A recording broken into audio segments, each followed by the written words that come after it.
Buenas noches, doctora. Tiene su micrófono está apagado. Cierto, ya. Ahora sí, ¿cómo están? Bien, doctora, ¿y usted? Bien, Buenas noches. bien. Todavía no sé ni qué día es hoy, no sé la hora. Bueno, estamos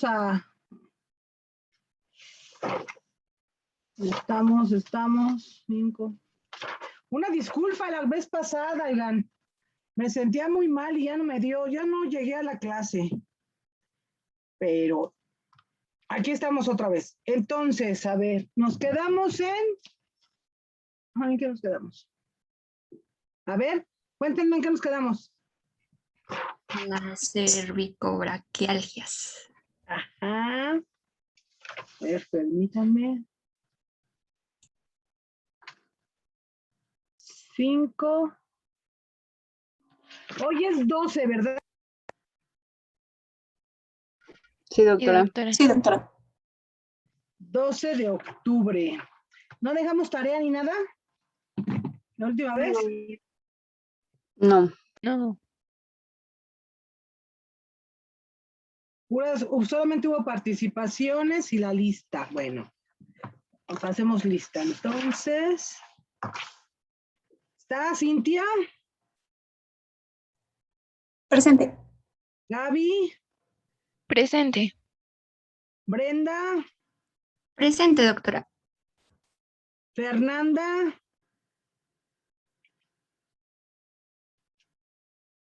Presente. Giselle,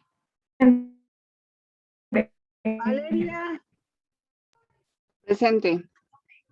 Karina, Presente. Cristian, Presente, doctora. Valerie, Presente. Brandon, Presente, doctora. Alexa, Presente. Fernando. Presente. Fernando, la clase pasada no Presente. estuviste, ¿verdad? No, tuve un problema y no pude. Ajá, entonces no. Luis Manuel, Presente, doctora. Alan, ¿Dijo Alan, doctora? sí, Alan, Hola, presente, es que se me cortó poquito. ajá. Y ya, ¿alguien me falta?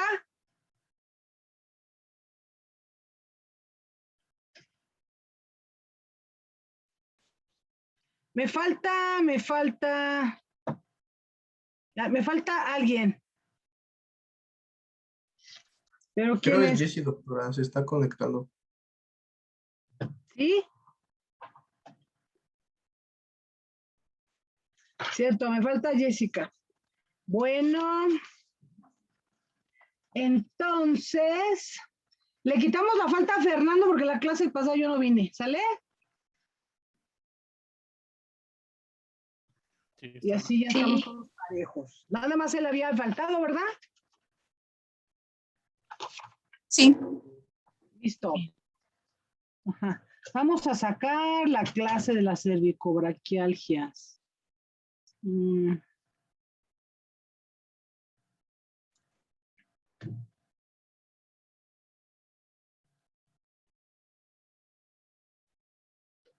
Déjenme a que la abrimos para que sepa que es esa.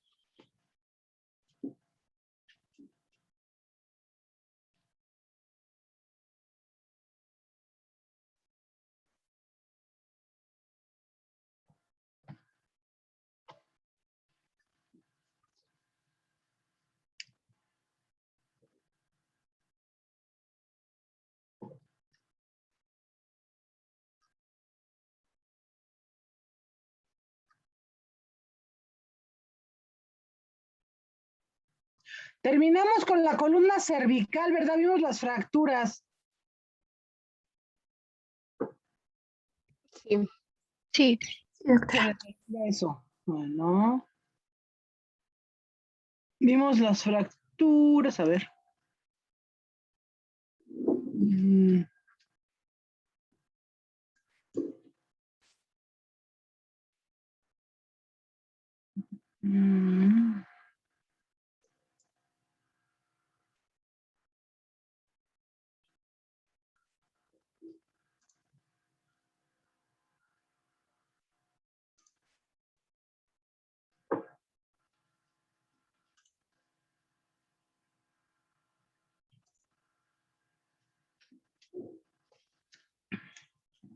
Sí vimos eso, ¿verdad? Ya. Lo de los collarines también. Sí. Hasta ahí, Sí. ¿verdad? Sí. Ahora, ay, esto está todo revuelto. A ver.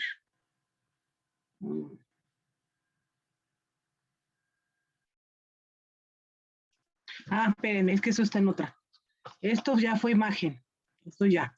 Entonces,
ahora sí.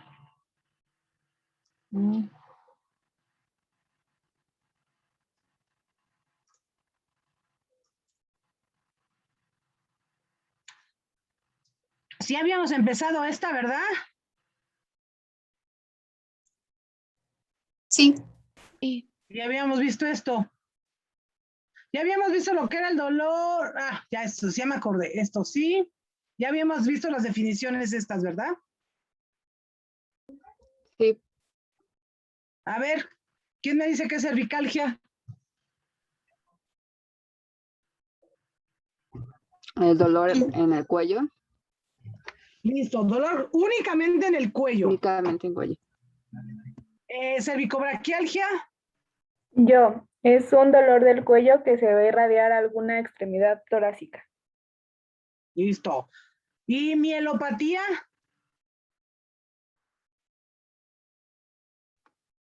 Yo, cuando hay un daño medular. Ujú. Pero ese daño medular, ¿qué? ¿Es por un accidente y te hace sección medular? ¿O cómo es el daño?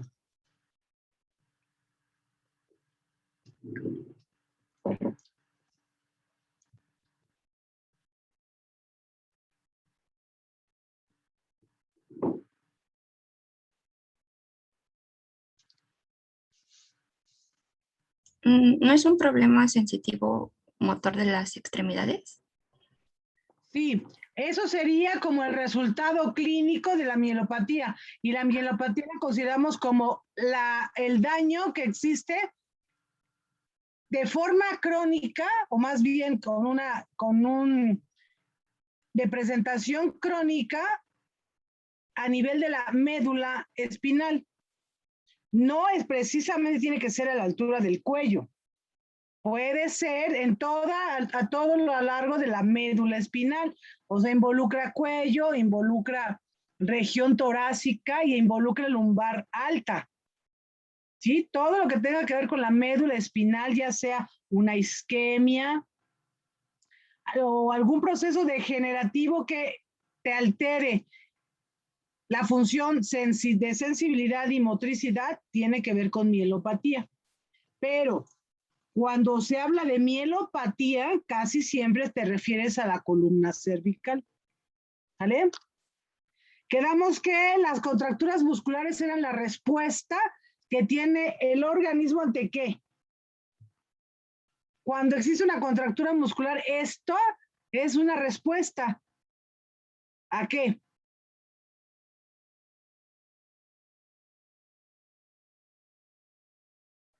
A la inestabilidad. Exacto. La musculatura se contractura porque normalmente la musculatura se contrae cuando realizas un movimiento.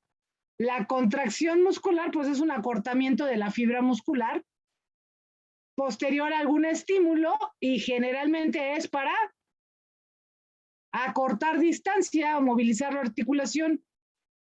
Pero cuando existe una contractura, ya tiene que ver con una contracción sostenida de cierta musculatura o de ciertos grupos musculares que tienen que ver con un daño a la estructura ósea. Y puede ser inestabilidad o puede ser una movilización más allá de lo permisible de una articulación, ¿sí? Porque no les he contado, pero en los músculos existen una estructura que está en la inserción miotendinosa, más bien en la parte justamente entre el músculo y el tendón, en la zona miotendinosa, que se llama órgano de Golgi. Ese órgano de Golgi está encargado de avisar el momento en el que un músculo se contrae de más. Porque un músculo que se contrae de más se puede romper. Y entonces nosotros tenemos un sistema que avisa en qué momento debe de parar esa contracción. Entonces la contractura se da antes de llegar a tu máximo de contracción y generalmente es por eventos repetitivos. El músculo, cuando se contrae, lo contraes hasta cierto punto y además no mantiene esa contracción sostenida por mucho tiempo. Y eso ocurre pues tan solo porque hay isquemia. Un músculo en el momento en que se contrae, la irrigación a la fibra disminuye porque la contracción pues apachurra los vasos sanguíneos y entonces en esos momentos existe una disminución del flujo sanguíneo. Y si tú lo mantienes, pues el músculo presenta isquemia, ¿vale?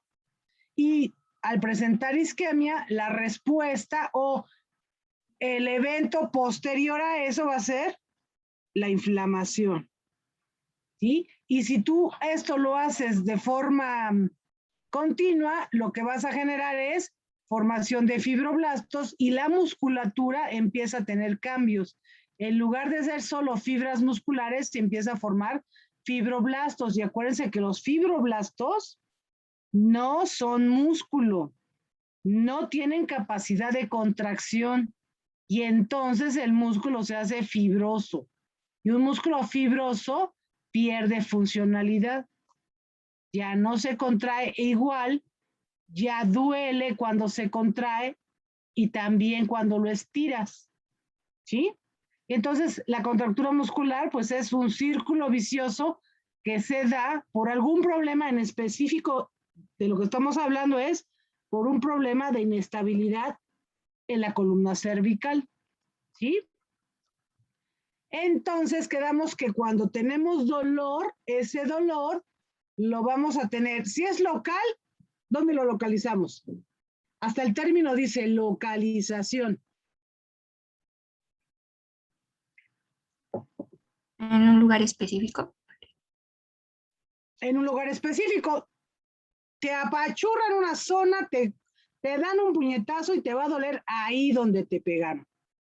O tú te tropiezas y te golpeas la cabeza con la pared, allí te va a doler. ¿Sí? No es un dolor local. Un dolor referido. ¿Cómo es un dolor referido? Difuso, como que no, a diferencia del local. Pero, ¿cómo sería? ¿No les ha pasado, por ejemplo, que cuando van al dentista les están, no sé, haciendo limpieza de una pieza dentaria X y les duele el otro lado y arriba? Y dices, bueno, pues si los nervios no pasan del otro lado, los nervios de la derecha son para la derecha y los de la izquierda son para la izquierda. Pero a ti te están limpiando con la fresa que usan los dentistas una muela inferior izquierda y te está doliendo arriba el colmillo derecho. ¿No les ha pasado eso? Sí. Esos son dolores referidos. Dices, bueno, si no tiene una relación directa el nervio, porque el nervio es como el cable de la luz. Desconéctalo y se apaga la luz, pero se apaga la luz de la lámpara de ese que lleva del cable de esa lámpara. No se apaga la luz del vecino o de la que tienes en otra recámara. Así son los dolores, más bien, así son, sí, los dolores cuando tienes una lesión o una irritación nerviosa, te va a doler ese nervio y te va a doler la zona que inerva ese nervio. Puede ser el brazo, pero te puede doler también distal porque es el mismo nervio. Y a ese dolor lo llamamos irradiado, porque es la misma raíz. Está lastimada en su zona proximal y claro, te molesta también la zona distal,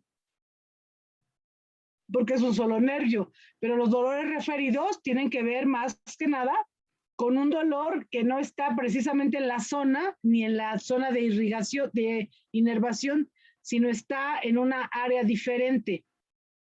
Y eso tiene que ver porque aun cuando nosotros tenemos raíces nerviosas específicas que siguen trayectos que nosotros podemos ir siguiendo, si te sabes la anatomía de esas regiones, y dices, bueno, pero si le duele la rodilla izquierda, ¿por qué responde con dolor a la cadera derecha, no?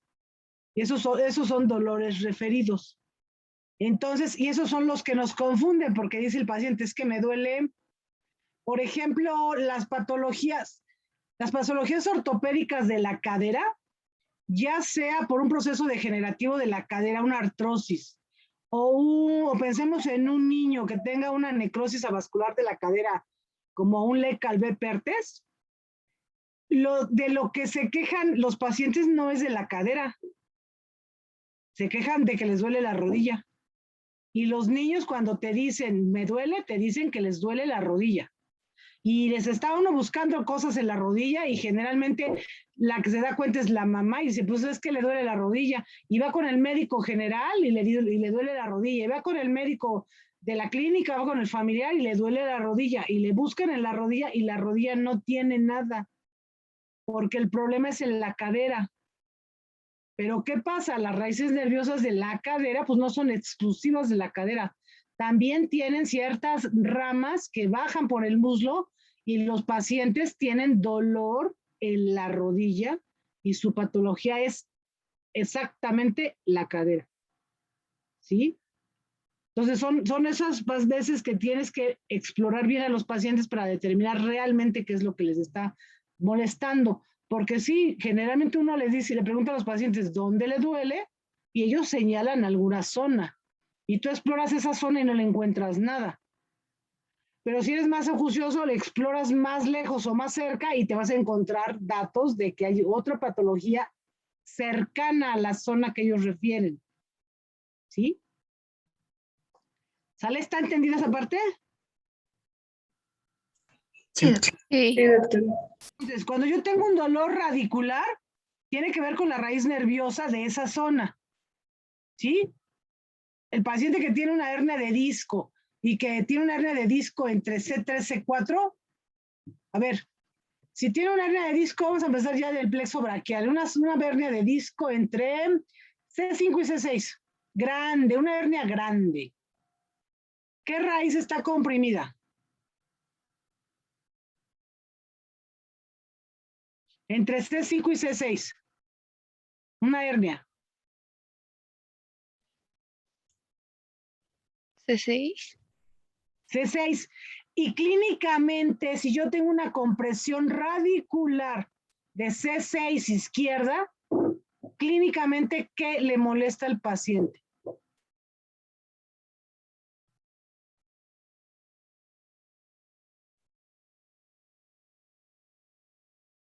C6, ¿qué inerva?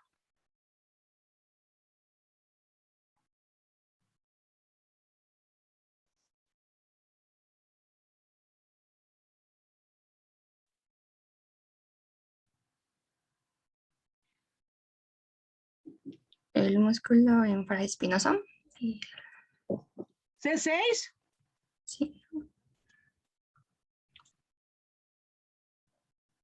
¿Qué más? Parte del... Flexor. ¿Cuáles flexores? superficiales y profundos de la mano. Entonces, ¿qué nervio es? El nervio mediano. Entonces, ¿por qué el supraespinoso?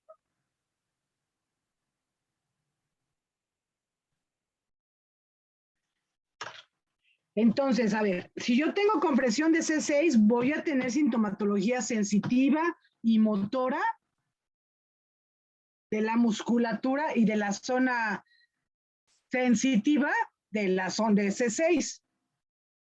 Podría, si yo les digo, es una hernia franca, es una hernia extruida que me está dando compresión del lado izquierdo. ¿Tendrían sintomatología, por ejemplo, de C4, C5 si allá arriba no tienen una hernia?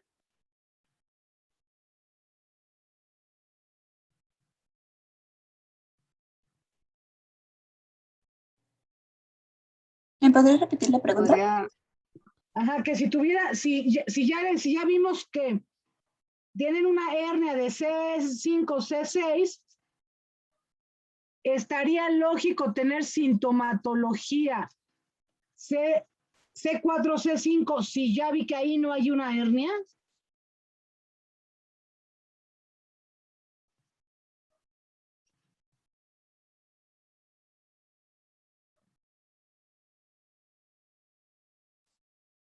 ¿Sí o no?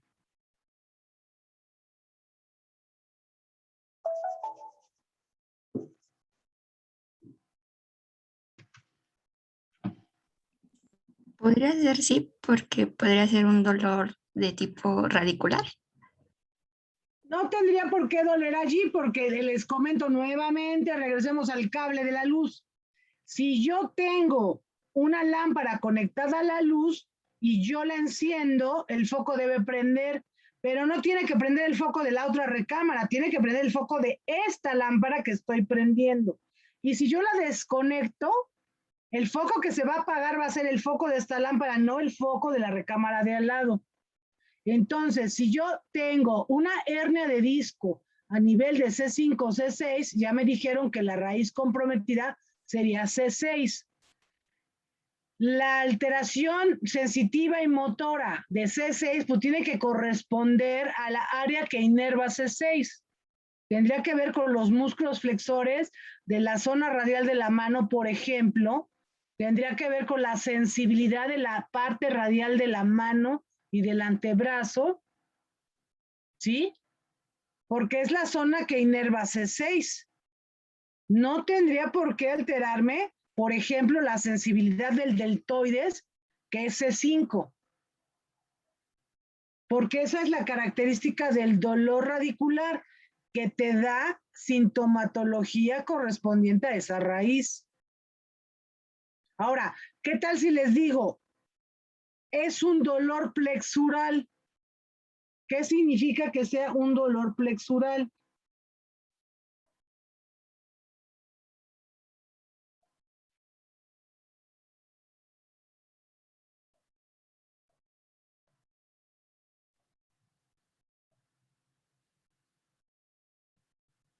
Que involucra todo un plexo. Ajá. Entonces, allí la sintomatología, ¿cómo será?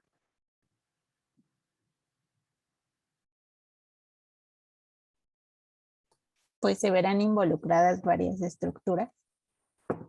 Entonces, allí, si yo tengo un problema a nivel del plexo, acuérdense que el plexo, en específico el plexo braquial, ustedes ya me dijeron que está formado por varios troncos primarios, que son ¿cuántos? ¿Quedamos?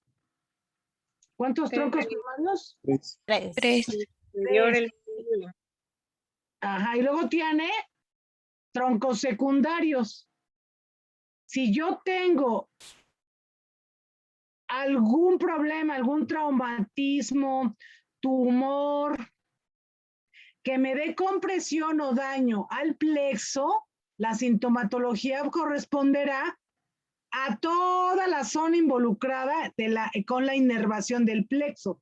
Y entonces sí voy a tener alteraciones del hombro, del brazo, del antebrazo, de la mano, en la parte extensora y flexora.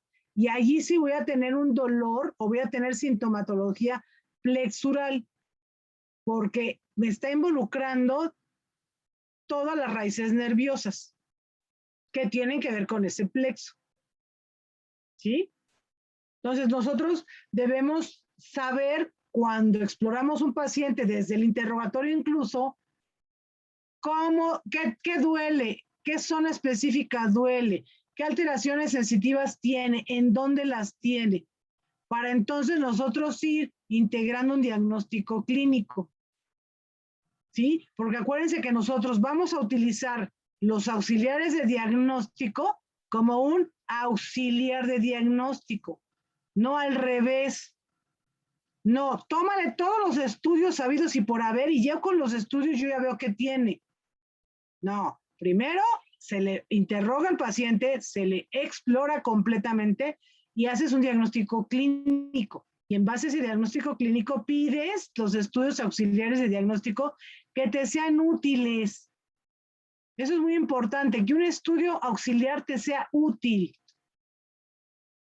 Porque si el estudio lo pides, fíjense bien, lo pides y no lo sabes interpretar y te vas a conformar con lo que te diga el que te lo hace, y si el que te lo hace no es un experto, te vas a quedar corto en tu diagnóstico o incluso será un diagnóstico erróneo.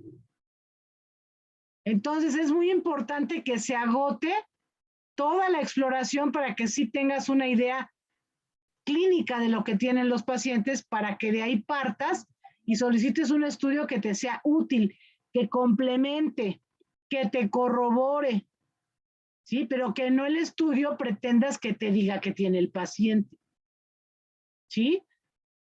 Eso es súper importante. Ahora todos, yo en el hospital veo que piden y piden estudios, que por cierto ni siquiera se les autorizan, porque piden cosas sin haber revisado a los pacientes.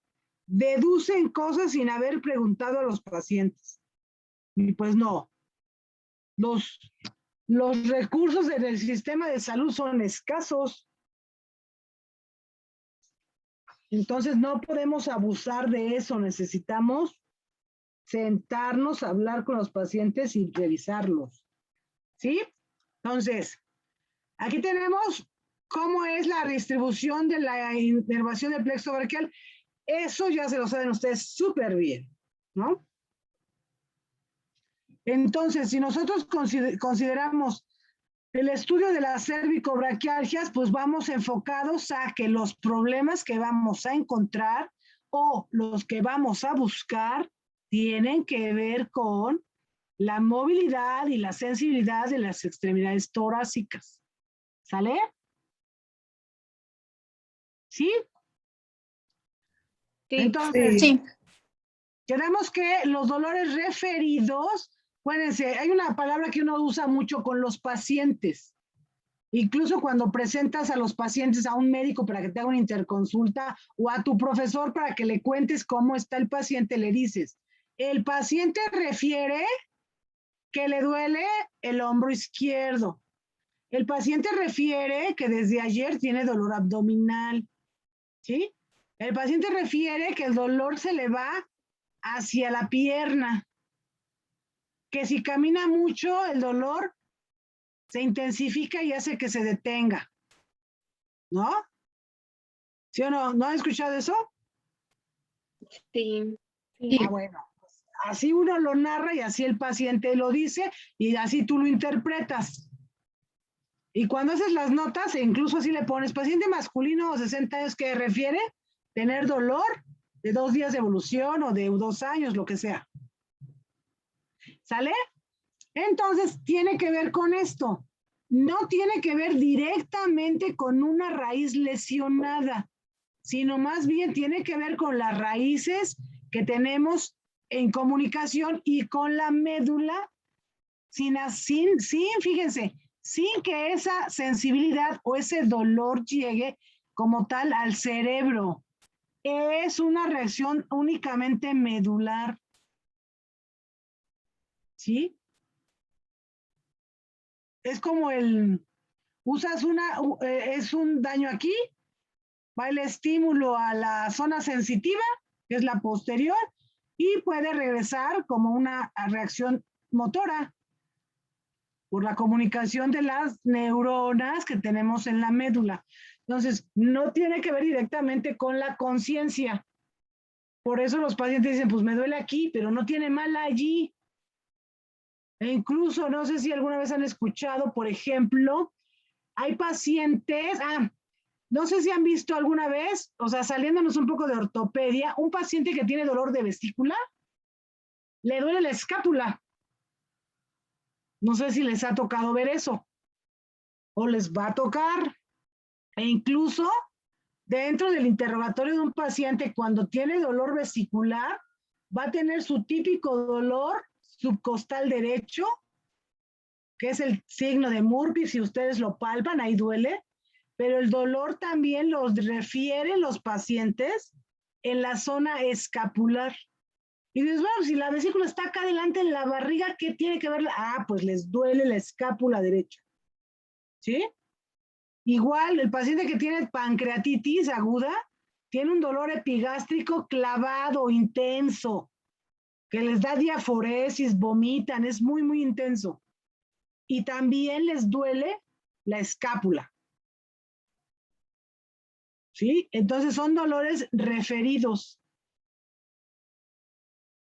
Si ustedes conforme van aprendiendo signos y síntomas, se los graban y saben interrogar a un paciente, van a darle el diagnóstico sin necesidad de decir, no, si no tengo un ultrasonido, yo no sé qué pueda tener el paciente. Porque cuando tú integras un diagnóstico clínico y le pones precisamente los datos, cómo es el dolor, a dónde se corre, cuándo empezó, con qué se intensifica, con qué se quita, cuánto le dura, es punzante, es continuo, ¿sí? Y aparte en exploración, tiene signo tal, positivo tal, el dolor es así, la peristalsis está así. En caso de hacer abdomen, entonces tú integras un diagnóstico clínico seguramente bastante acertado. Igual en ortopedia, preguntas, interrogas bien completo al paciente y luego lo exploras completo y vas a tener un diagnóstico clínico seguramente certero. Y tu imagen solo va a servir para corroborar, para ofrecer el tratamiento también, ¿sí? A que si te vas al revés, primero tómale los estudios y después que los tienes, de malas no lo sabes interpretar y te quedas como al principio. ¿Sale? Entonces,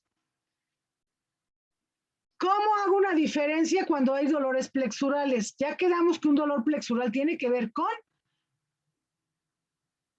¿Con qué? Díganme, no se me duerman. Con todo el plexo. Con todo el plexo. Entonces, si yo tengo aquí del lado izquierdo, tengo una patología que es frecuente y que tiene que ver con el plexo, el síndrome de salida torácica. ¿Qué es esto? Cuando las raíces nerviosas se forman, más bien, cuando las raíces nerviosas emergen de la columna cervical y forman los troncos primarios del plexo braquial, tienen que distribuirse a toda la zona de la espalda superior, el hombro.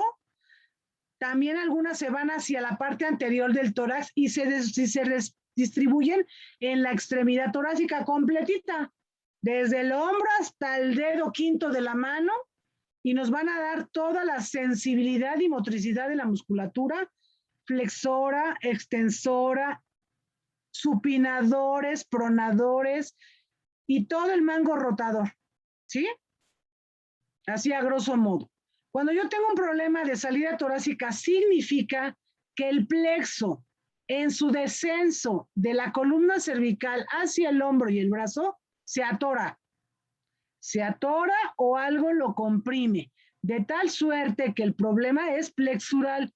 No me comprime una raíz, no me comprime solo un tronco, no me comprime el nervio mediano únicamente, o el músculo cutáneo, no.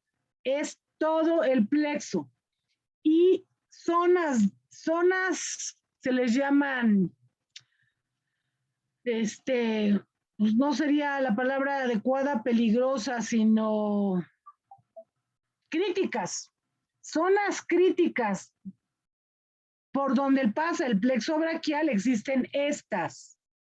El triángulo de los escalenos, el espacio costoclavicular y el espacio vectopectoral. Estas zonas son zonas críticas porque son zonas estrechas. Son zonas en las cuales se puede comprimir el plexo braquial. Y por supuesto, darte alteraciones sensitivas y motoras, ¿en dónde? En todo el miembro superior. Exacto. Hay problemas sensitivos y motores en toda la extremidad torácica. No en una parte, no en un dedo, no en 3 dedos. No en la flexión de la muñeca, no en la extensión. En todas, ¿sí? Y entonces eso va a traducirse clínicamente con un dolor o una sintomatología plexural. Del lado derecho tengo un dolor sistematizado, ¿sí? Y sistematizado le decimos todo aquello que pues lleva un orden. Yo les he dicho, no sé si se los he dicho a ustedes, pero sí soy muy incisiva en eso. Trabajen sistemáticamente, porque si lo hacen así, ¿qué pasa? ¿O qué no pasa? Se cometen menos errores. Exacto. Cuando trabajas sistemáticamente, cometes menos errores. ¿Sí? Y el hacerlo así de forma ordenada, paso 1, paso 2, paso 3, no me brinco del 1 al 4, al 5 y regreso al 3. Eso me asegura el éxito de cualquier cosa en la vida, no nada más en el trabajo, sino de cualquier cosa. O sea, tan te libra de no dejarle una compresa metida en el abdomen a un paciente, tan te libra de dejar las llaves pegadas en el coche y salirte, ¿no? Si le haces las cosas sistematizadas. Entonces, cuando yo tengo una compresión de una raíz nerviosa, el dolor, las alteraciones sensitivas y motoras van a ser de esa raíz, no de la de arriba ni la de abajo, de esa raíz. Por eso le llamamos dolor sistematizado. Cuando encontramos clínicamente que la sensibilidad y movilidad de la región tiene que ver con la raíz específica, ¿sí? Cuando yo tengo un problema de compresión, por ejemplo, del nervio mediano, que lo más frecuente es a nivel del túnel del carpo, la sintomatología que yo voy a encontrar y que el paciente incluso me dice es alteraciones sensitivas y motoras ¿en dónde? Cuando es un problema del nervio mediano a nivel del túnel del carpo. ¿Qué le molesta al paciente? A la altura de la muñeca, no la articular. El túnel del carpo está en la parte anterior, distal a la muñeca, no está en la muñeca como tal, está 1 centímetro distal de la muñeca en la zona anterior. Porque acuérdense que la disposición de los huesos del carpo son 2 líneas, pero no son 2 líneas paralelas, sino es una cazuelita que tiene una concavidad anterior. En esa concavidad es en donde se forma el túnel del carpo. Y su tapadera de ese túnel, porque no es canal, es túnel, la tapadera de ese túnel es el ligamento transverso. Entonces la sintomatología yo la voy a tener ¿en dónde?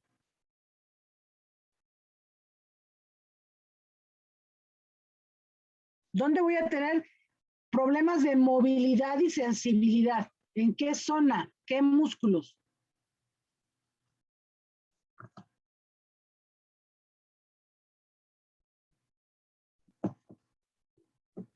En el abductor del pulgar. A ver, ¿qué más? El otro día me dijeron todo, a veces se quedaron el libro en las manos, ¿eh? Me dijeron todo bien ahorita.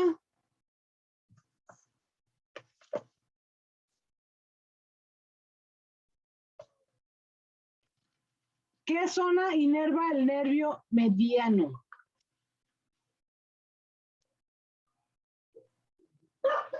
Los flexores, Los flexores, ¿cuáles? los superficiales y los profundos. Los profundos no todos.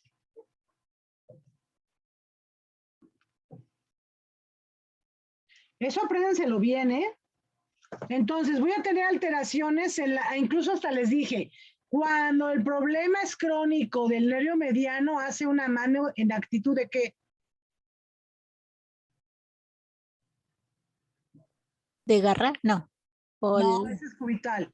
Es del ¿Es en predicador. gota? ¿En gota? Entonces, es de mano de predicador. Y si yo veo que es un problema del nervio mediano, la mano de predicador, pues las alteraciones las voy a tener. ¿En dónde?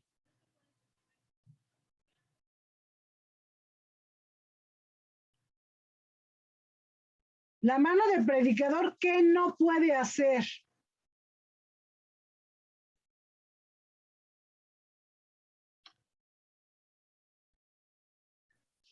mover el dedo pulgar e índice, o bueno, flexionarlos. Exacto. Entonces,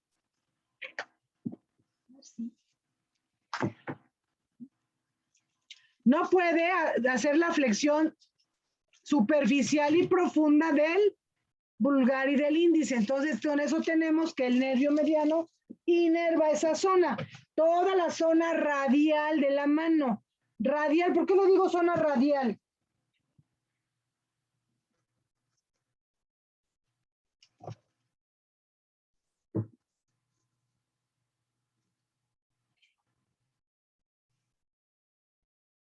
¿Por qué digo zona radial de la mano? ¿Qué significa eso?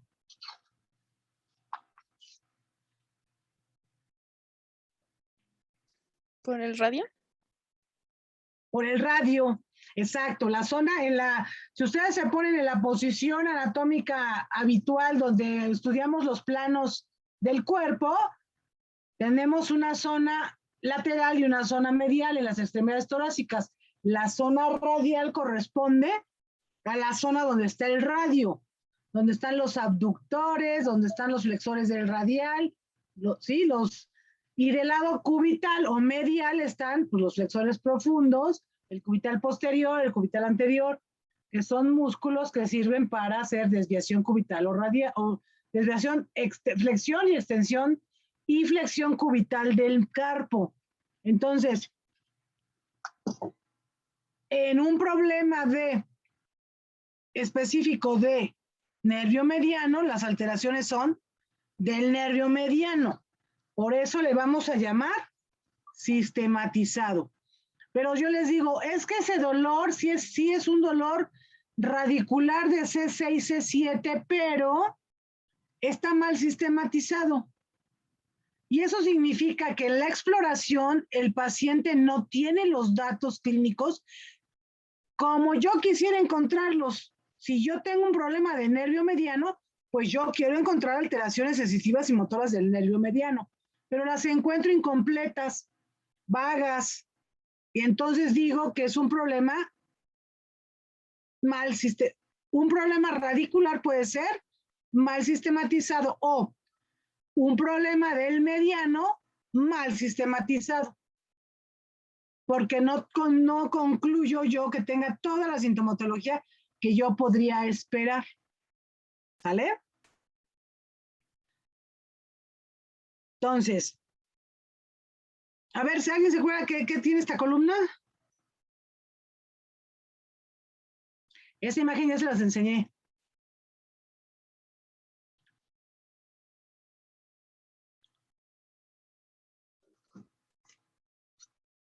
¿Qué tiene esa columna? Esta imagen lateral de la columna cervical. A ver, lo que piensan, déjenme, voy a lavarme las manos.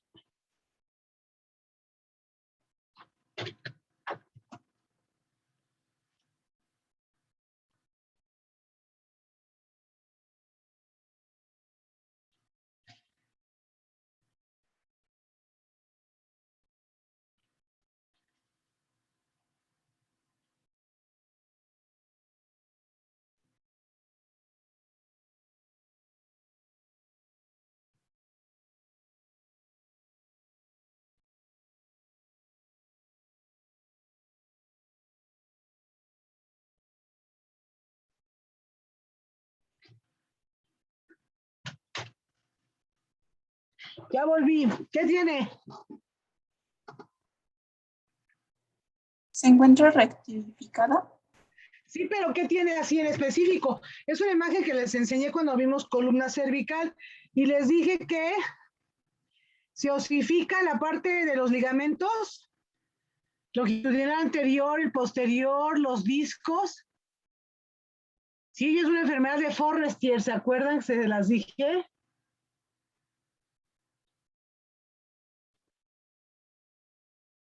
Así se llama esto. Si se fijan, no hay discos. Está pegada toda. ¿Sí? Entonces, el dolor radicular, quedamos que tiene que ver directamente con la raíz. Entonces, ¿ya quedó claro cómo es sistematizado o verdadero? Sí. Sí. Dolor neurítico. ¿Qué es un dolor neurítico? Ese dolor tiene que ver con algún problema crónico de la raíz nerviosa. Por ejemplo, el paciente diabético de más de 20 años de evolución va a tener algo que se llama neuropatía diabética. ¿Y qué es una neuropatía diabética? Los pacientes diabéticos tienen el problema de que la enzima que tiene que meter la glucosa, que es el sustrato básico con el que se nutren las células, no entra a la célula y entonces la célula se mantiene desnutrida. Traducción a los tejidos desnutridas, a los nervios desnutridos, los vasos desnutridos, los músculos desnutridos. Es un organismo sistemáticamente desnutrido. Entonces, ¿qué pasa, por ejemplo, volvamos a la lámpara de la recámara? La que se te ocurre que en lugar de cerrar tu cuarto cuando te vas a la universidad, dejas que el perro, tu mascota, se mastique el cable. De suerte no está prendida y no se electrocuta, pero cuando llegas el cable está masticado. ¿Qué pasa cuando prendes la lámpara? Puede hacer un cortocircuito, puede hacer chispas el cable, puede no prender la lámpara, puede prenderse y apagarse como si fuera foquito de Navidad. Igualito le pasa al nervio que se encuentra con una patología crónica, como puede ser secundaria a una diabetes, como puede ser secundario al alcoholismo crónico, como puede ser secundario a la lepra también. La lepra también da dolores neuríticos. Entonces, es un problema de falla intermitente del nervio, ¿sí? Y duele mucho de repente, duele muy poco o nada en otros momentos. Entonces, un dolor neurítico, ¿cómo lo van? Ya explicamos cómo es el sistematizado. Ahora, ¿cómo, con ese ejemplo que les pongo de la lámpara, cómo creen que clínicamente es un dolor neurítico?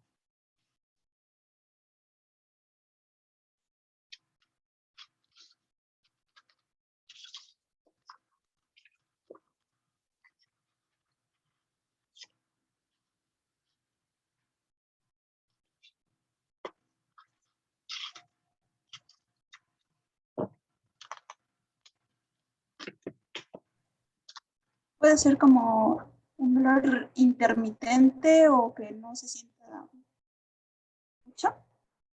Ajá, es un dolor específico, el paciente te dice, ahí me duele, allí donde pongo mi dedo. ¿Así será el dolor?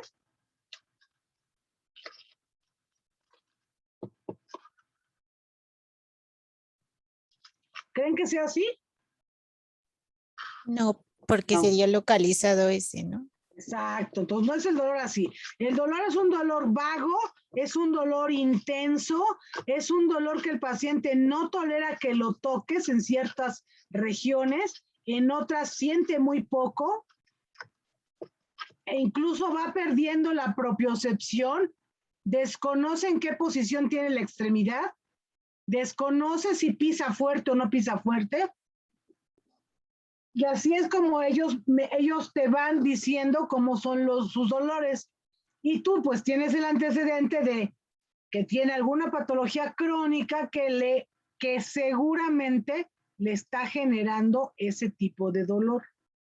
Es muy difícil tratamiento, difícilmente se les quita. No hay manera de que les des medicamentos y el dolor se alivie. Incluso les pones bloqueos en la columna y tampoco mejoran. ¿Sí? Porque es una alteración del nervio que se ha dado en el caso casi siempre, o más bien los diabéticos por un problema de desnutrición del mismo nervio. Ahora, ¿qué es hipoestesia? Cuando hay una disminución de la pérdida de la sensibilidad. Una disminución de la sensibilidad. Ajá. ¿Qué es paresia? Cuando el paciente siente como hormigueos. Paresia es que el paciente no puede mover, tiene que ver con el movimiento. El paciente no puede mover cierta región, no toda la pierna, por ejemplo. El paciente que es parapléjico es un paciente que no mueve las extremidades. ¿Sí? Esa sería una paraplegia. Una paresia tiene que ver con la alteración de una zona en específico. Por ejemplo, el paciente que no se puede parar de puntas. Si no se puede parar de punta, recuérdenme qué raíz está afectada.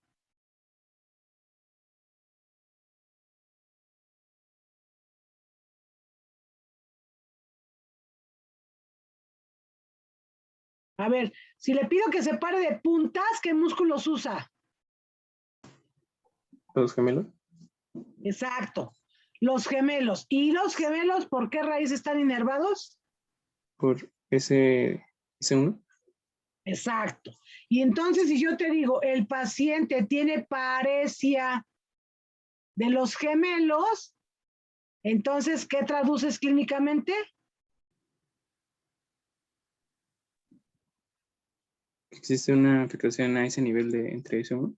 Exacto, que tiene un problema de S1 y que además no se puede parar de puntas. Entonces tiene paresia de los gemelos, ¿sí? Tiene que ver con la movilidad. Si yo les digo parestesia,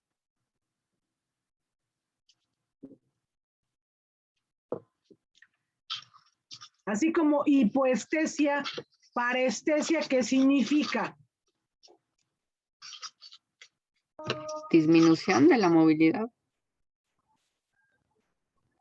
Estesia. ¿Tiene que ver con qué? Sensibilidad. Tiene que ver con la sensibilidad. Y parestesia significa que esa sensibilidad está alterada. O siente poco, o siente mucho en otras partes. Sí, está alterada. Pero tiene que ver con sensibilidad. ¿Qué significa arreflexia? Es cuando el paciente no tiene o tiene ausencia de reflejos osteotendinosos. Exacto. Los arreflexia del paciente que no tiene reflejos. ¿Por qué no los tiene? Por lo que quiera. Porque está con un problema de compresión medular y está generando esa reflexia. Que tuvo un daño en el brazo y entonces perdió los reflejos. ¿Vale? Por alguna medicación exagerada con medicamentos sedantes y también perdió los reflejos. ¿Sí? Entonces son términos que ustedes tienen que ir manejando porque te traducen patología. ¿Sí? Entonces, eso el otro día alguien me lo dijo. Cuando nosotros vamos a explorar desde la columna cervical, el otro día, ¿quién fue quien me dijo que El comprimir la cabeza o el darle tracción con la intención de separar y abrir los agujeros de conjunción tiene nombre, esa maniobra. Me dijeron el nombre. ¿Quién fue?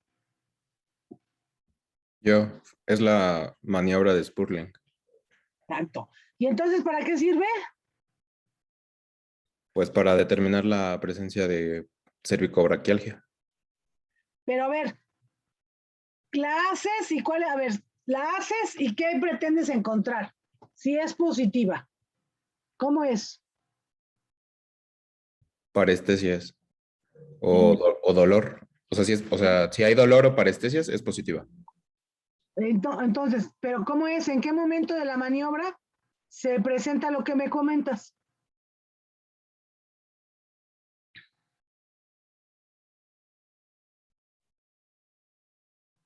Pues cuando se ejerce fuerza, ¿no? Por decir, en la imagen que tiene ahí en la presentación, cuando el doctor comprime, o sea, cuando ejerce fuerza hacia abajo. Cuando comprime la cabeza contra el, como si quisiera que la Apachurrando. cabeza tocara los hombros, en ese momento, ¿qué ocurre en la columna? Pues había dicho que había un... olvidé el término, pero no es un... Pues sí, se comprimen las raíces nerviosas Bueno, ¿en dónde? pues sí, a nivel cervical, en los espacios ¿En dónde? cervicales. Ajá, en los espacios, pero ¿cómo se llaman esos espacios? Por donde salen las raíces, ¿cómo se llaman los espacios? Agujeros de Agujeros de conjunción. conjunción. Exacto. Si yo comprimo la cabeza, ¿qué pretendo hacer?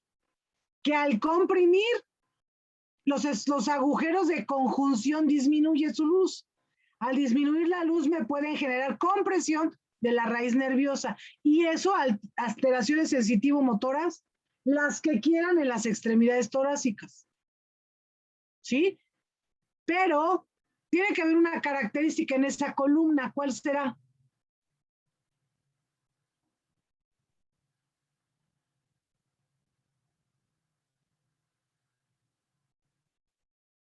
Porque si yo a alguno de ustedes le comprimo así la cabeza, ¿creen que tengan problema?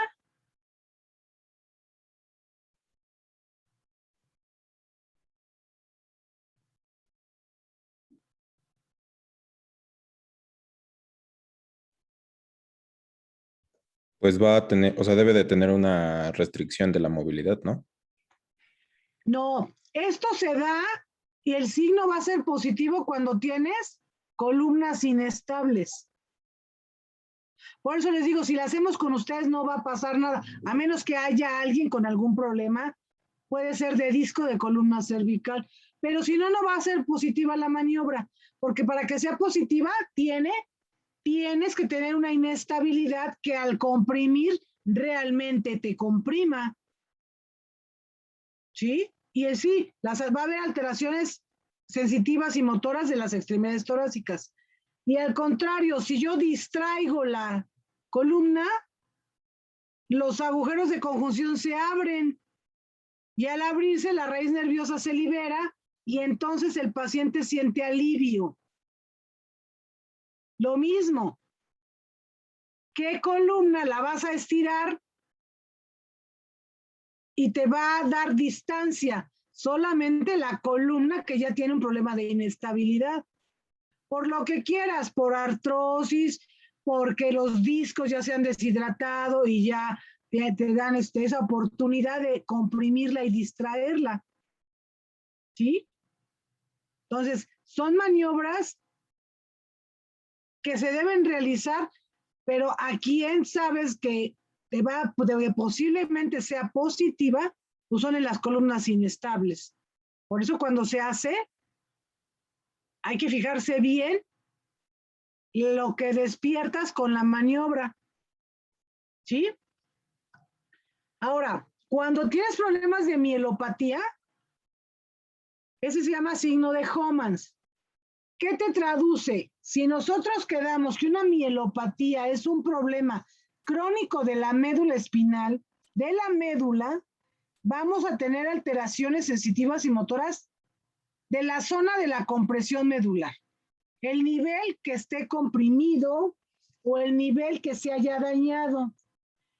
¿Cómo nosotros determinamos clínicamente que hay una mielopatía? Después de que le haces el interrogatorio completo al paciente y que te cuenta que tiene problemas sensitivos, de adormecimiento, que disminuyó la fuerza, que ya no se puede lavar los dientes, que le cuesta trabajo abotonarse la camisa, que ya no se puede peinar. Son los datos que los pacientes te van diciendo.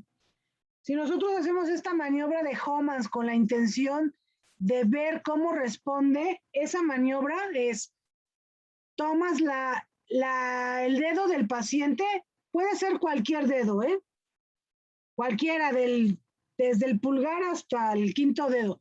Generalmente lo buscas en el segundo y el tercer dedo. ¿Y qué haces? Aprietas la uña. Aprietas la uña y con eso, con ese estímulo, lo que haces es que ese dedo y el resto de los dedos se extienden. Normalmente si ustedes se lo hacen, pues no pasa nada. Se apachurran la uña de cualquier dedo y no pasa nada, salvo que les moleste esa compresión. Pero en un paciente con mielopatía, ustedes lo comprimen a nivel de la uña y lo que como respuesta tienen, lo que se ve del lado derecho. El paciente espontáneamente, sin decidirlo, estira los dedos. ¿Sí? Normalmente la mano relajada se mantiene en flexión, los dedos y la muñeca. Ustedes hacen esa maniobra y lo que hace el paciente es estirar los dedos.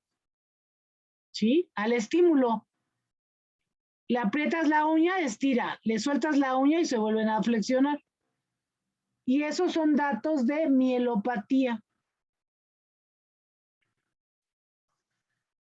Ahora, cuando nosotros tenemos sintomatología en el cuello y queremos buscar puntos específicos de dolor, no nada más una cervicalgia, sino que además nos dé respuesta a lo que el paciente te está diciendo. Y hay pacientes que te dicen, es que a mí me duele el cuello, pero me duele un ojo, me duele la mitad de la cabeza, me lagrimea un ojo, me siento adormecida la mitad de la cara, ¿sí? Y entonces tú dices, pues, ¿qué podrá ser? ¿Un problema de trigémino o un problema de columna cervical? Y entonces hay un problema que se llama neuralgia. Acuérdense el término neuralgia. Neuralgia significa dolor. Dolor de un nervio, ¿sí? O encaminado a un nervio. Se llama neuralgia de Arnold. ¿Y clínicamente qué es? Tienes un dolor posterior al cuello. Es un dolor justamente entre el cuello y el occipital. Tú presionas allí y te da dolor. Y es un dolor con irradiación al cráneo, hacia arriba y se puede ir hacia la cara. Se va en la zona parietal, frontal o temporal. Les duele a los pacientes el ojo. Cuando el dolor es agudo, sienten que de adentro hacia afuera el ojo se los están empujando. ¿Sí? Y podría tener relación con un problema de trigémino. Estos problemas son de ortopedia, ¿no? Podría manejarlos también el neurólogo, pero generalmente uno los diagnostica. ¿Cuál es el manejo para esto? Generalmente los infiltramos. ¿Por qué? Porque el problema es una irritación del nervio. ¿Y cómo es que se irrita el nervio?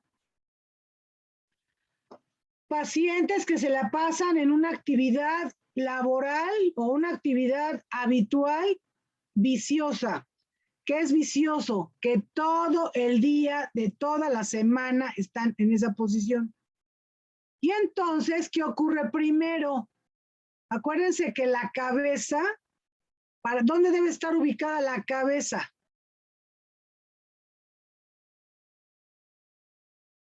¿Dónde quedamos que debemos tener la cabeza?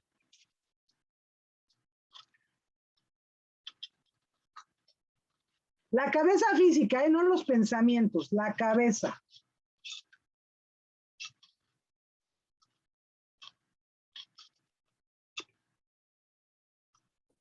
En la parte media. La cabeza tiene que estar entre los hombros y arriba. No puede estar ni inclinada hacia adelante, ni hacia atrás, ni a un lado. Siempre va a extender o su ubicación debe ser arriba, derechita, alineada. Entonces, cuando te la pasas con el cuello inclinado o la cabeza hacia adelante o hacia atrás, por la computadora, por la televisión, por estar leyendo, por el celular, lo que quieras, si la mantienes en una posición de forma sostenida, que no es alineada al centro, te va a generar contracturas musculares. Y esas contracturas musculares de entrada te van a generar el dolor que ya vimos por qué duele, el músculo. Pero quedamos que entre las raíces, entre las fibras musculares también se encuentran los vasos venosos arteriales y los nervios. Y entonces, el nervio al irritarse e incluso al inflamarse, te va a generar este tipo de dolor. Si uno ubica y uno explora a los pacientes y ubica dónde están los nervios y los presiona, se despiertan dolores que les decimos exquisitos de las zonas que comprimimos y son las que nos guían a los diagnósticos. ¿Sí? Estos dolores de los típicos dolores neuríticos o neuralgias que se dan en la columna cervical tienen que ver mucho con las malas posturas de los pacientes. Y obviamente con medicamento relajante, a veces el collarín por unos 3 o 4 días, un antiinflamatorio y retirar la posición viciosa, con eso se alivian. ¿Sí? Y si quieres quitar el problema un poquito más rápido, localizas el nervio, así como aquí está, y lo infiltras. Y generalmente lo que se usa es un esteroide. Se utiliza metilprednisolona y gilocaína, y con eso alivias el dolor, específicamente neuralgia de Arnold o síndrome del occipital mayor. ¿Qué más hay? Otro. La cefalea tipo clúster o neuralgia de C2. Entonces, ¿cómo es el dolor aquí? Tú encuentras el dolor o la zona dolorosa retromastoidea. Es más, háganlo a ver si les duele. Localicen su mastoides y resbalen el dedo hacia atrás. Tenemos un derecho y un izquierdo y presiónenlo. Ya me dicen si les duele.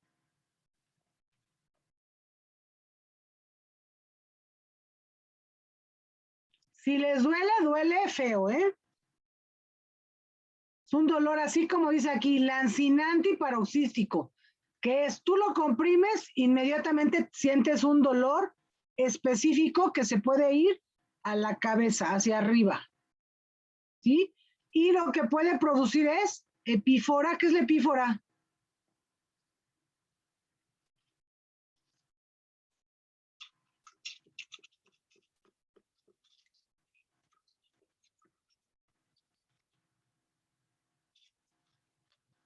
¿Qué es epífora, chicos? Ya se durmieron. Es un lagrimeo, pero de manera como que excesiva. Pues no necesariamente excesiva, pero es lagrimeo. A eso le decimos nosotros epífora. Ya la gente que no habla lenguaje técnico, pues te dice lagrimea, ¿no? Entonces, yo encuentro ese dolor, puede ser de hecho izquierdo, es retromastoideo y es una zona que lo comprime y se despierta dolor intenso. Es un dolor muy, vaya, comprimes y duele, quitas el dedo y se quita el dolor. pero se manifiesta en las posiciones viciosas. Igualito que esta, igualito, nada más que la localización es distinta, porque el nervio alterado es distinto. Pero al final, la realidad es que el manejo es igual. Si lo vas a infiltrar, pues no lo vas a infiltrar allí, lo vas a tener que infiltrar aquí, porque aquí es en donde duele. ¿Sale?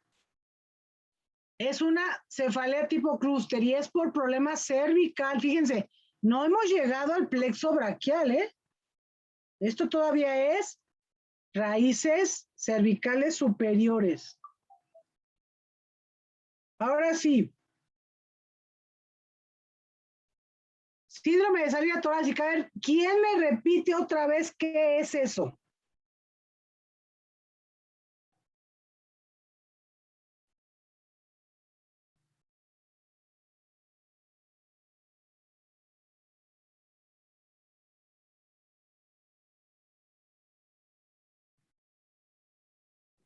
Pues habíamos dicho que Son, era cuando... Ah, A ver, ¿quién? bueno, yo iba a decir que bueno, yo recuerdo que habíamos dicho que es cuando los vasos sanguíneos o los nervios entre, pues sí, entre los espacios, pues sí, pues sí, o sea, en una abertura torácica se comprimen.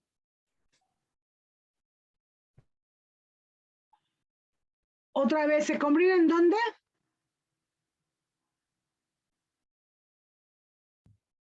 Entre la clavícula y la primera costilla.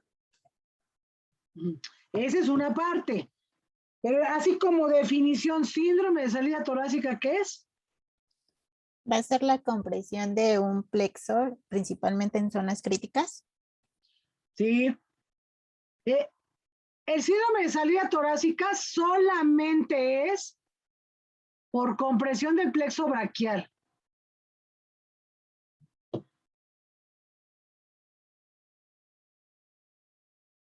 ¿Sí?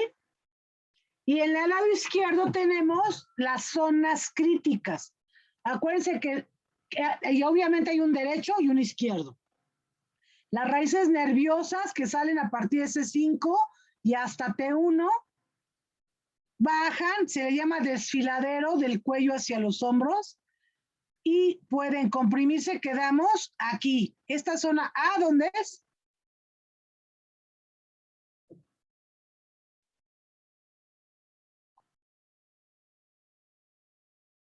¿No es el cuello intraescalénico? Exacto, entre los escalenos, aquí están los músculos escalenos. ¿Cuántos escalenos tenemos?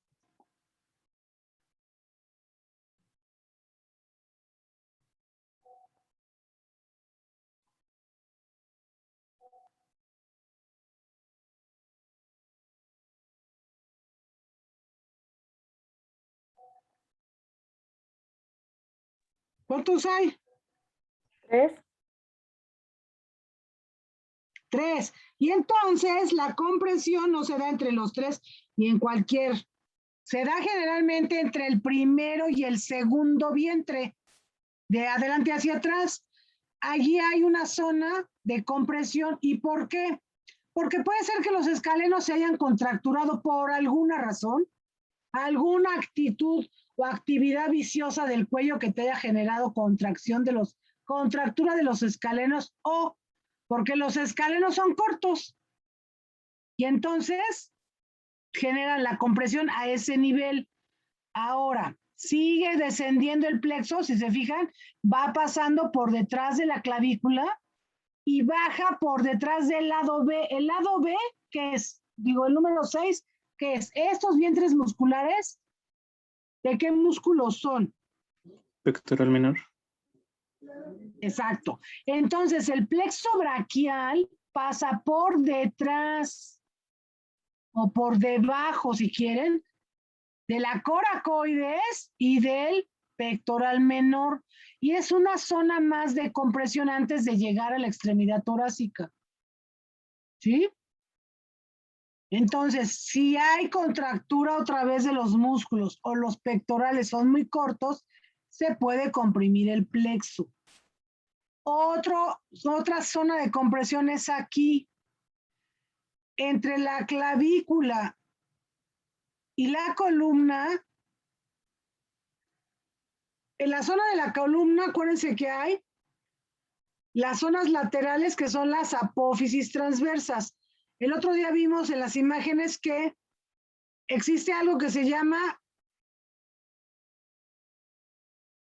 costilla cervical, ¿se acuerdan?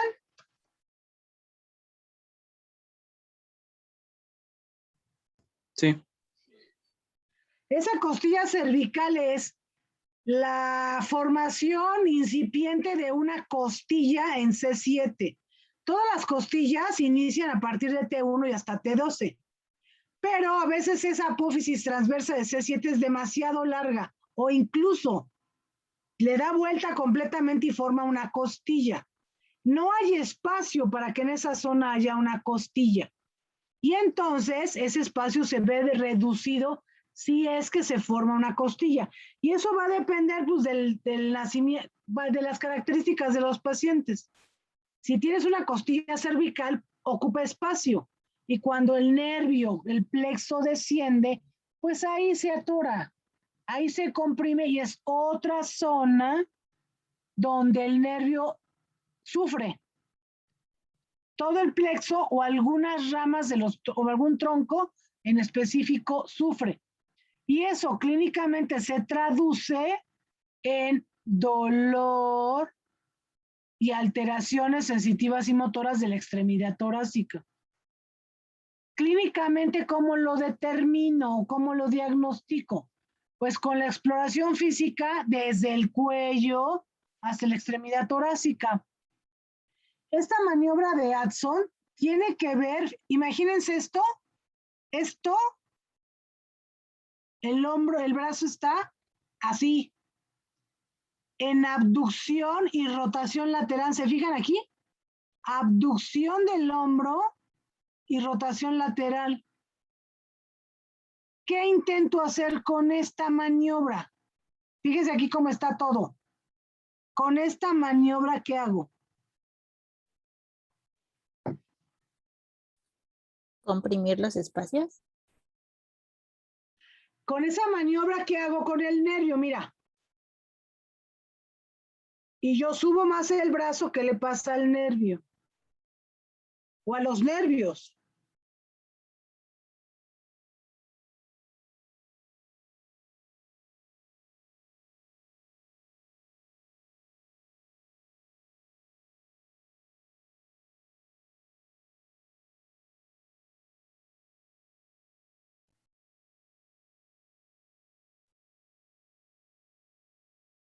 Pues haríamos que las estructuras que están rodeándolos, pues se empiecen a acercar más y lo compriman, ¿no? Si te fijas aquí, de por sí puede ser que el nervio, el plexo tenga alguna compresión aquí. Esta maniobra no determina, la realidad es que esta maniobra no te determina en dónde de todas estas zonas el nervio o los nervios están comprometidos, ¿eh? Lo que sí te dice clínicamente es que hay un problema plexural. ¿Por qué? Porque el paciente, tú a darle abducción y rotación lateral, esto lo estiras mucho.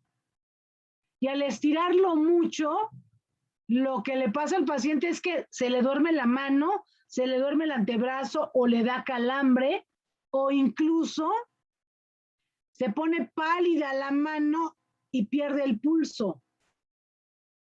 ¿Por qué? Pues porque también pasan aquí los vasos. Y si se comprimen los nervios, también se pueden comprimir los vasos. Y entonces el paciente puede tener un problema nervioso y un problema vascular. Entonces, eso es lo que intenta hacer esta maniobra.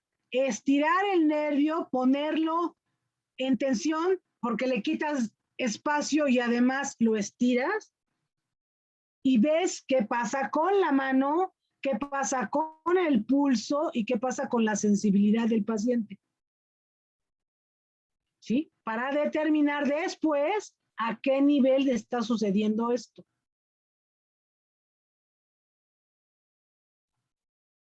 ¿Sí? ¿Vamos bien?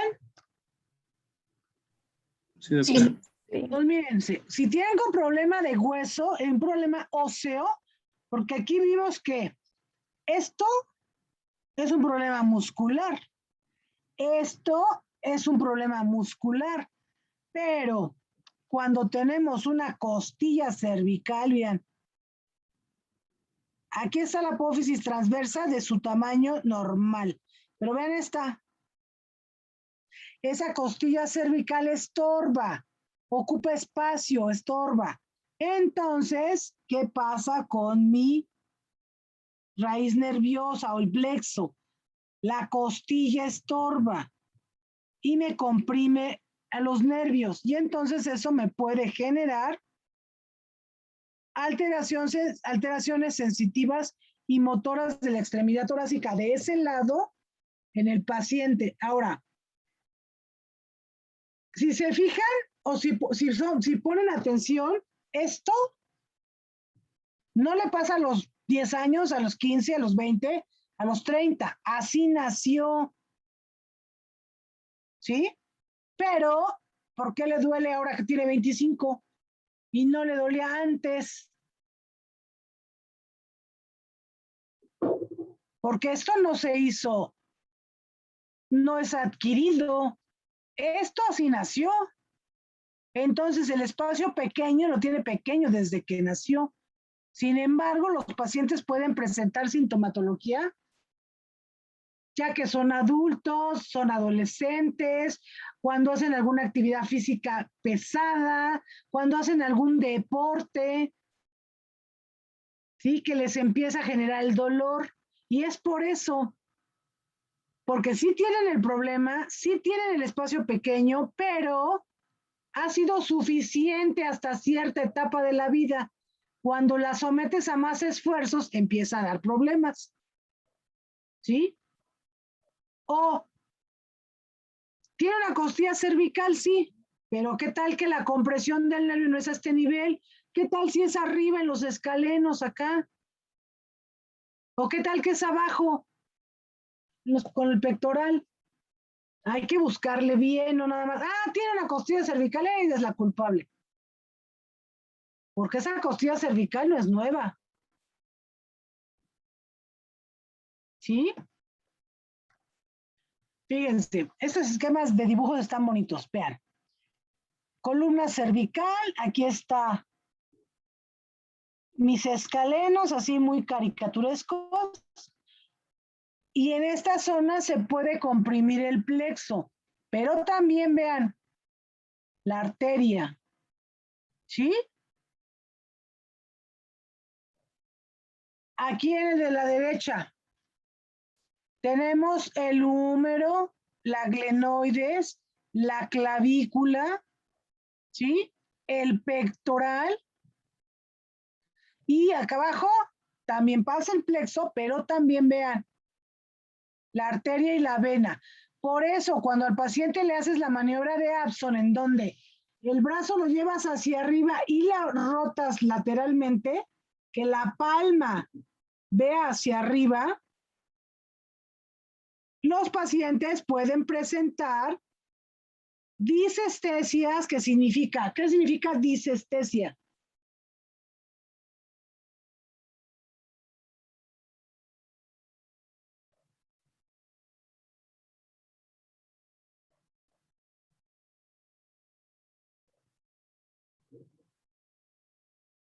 A ver, disestesia.